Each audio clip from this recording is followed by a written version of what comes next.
Why watch this tutorial? Because all of the other speed bridging tutorials are kind of old, and I've been doing bridging content for 2 years now. I also give you guys all of the secrets to improve and what to avoid. Yeah, this is the only speed bridging tutorial that you need. This is also the bridging method that all of the top Bedwars players use. Let's start with where to practice. Now, I've played on a lot of bridging servers, and so far the best one that I found is Bridger.land, because first it shows how fast you're placing blocks every second, and it's built into the server, and they have a big player base, so you guys can always ask somebody if you want to improve. And custom islands, as you guys can see.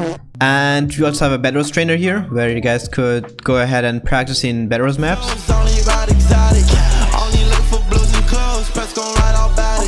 Okay, now let's get to the tutorial. How do you speed bridge? Okay guys, step number 1, you guys need a block. Step number 2, you shift to the edge of the block, and then you unshift, then right click, shift, unshift, right click, shift, unshift, right click, shift, unshift, right click. And then yeah, you guys just do this the entire way.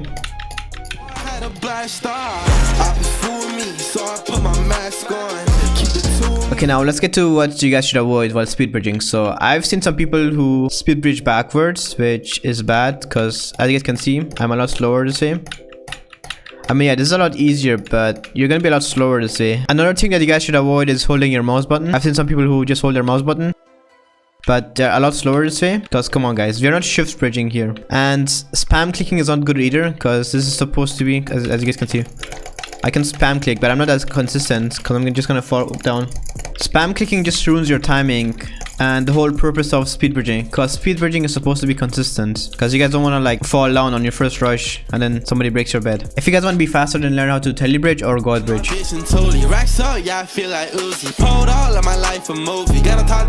The clicking method that I would recommend for speed bridging is normal clicking, where you just one click, or double click, as you guys can see. But yeah, I normal click for speed bridge. This is the most consistent way to do it. Yeah, she got me crazy, all in my head. Riding with my leg. Okay, now let's start with ways to improve. If you guys don't want to like slide while you're bridging, as you guys can see, I'm just sliding here.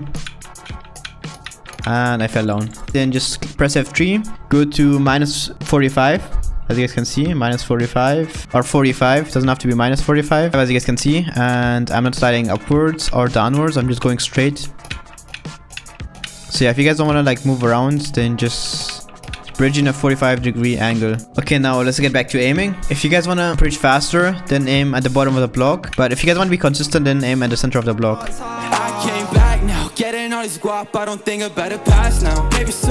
If you guys want to be faster at speed bridging, then instead of pressing your shift key, you guys have to tap it. If you guys have a big shift key, then you guys could try to search for a spot where you could just tap it lightly and then you guys sneak. Because the less time you guys shift, the faster you are. So yeah, if you guys can see, if I just shift longer, I'm slower, but if I just tap the shift button, I'm a lot faster. So yeah, just play around with your keyboard until you guys find a spot where you could just tap the shift button instead of pressing it. And for Bedwars guys, don't straight up bridge straight, you gotta go up for Bedwars, otherwise your opponent could just knock you off. Now if you guys want to be the fastest speed bridger ever, then you guys could use a metronome to know when to press your shift key. I would recommend 210 BPM or 220 BPM, but yeah, this is not recommended. I mean, I don't do this either, but if you guys are obsessed with speed bridging, then yeah, turn on a metronome and start bridging. Now if you guys want to learn any other bridging methods, then make sure to check out my other videos.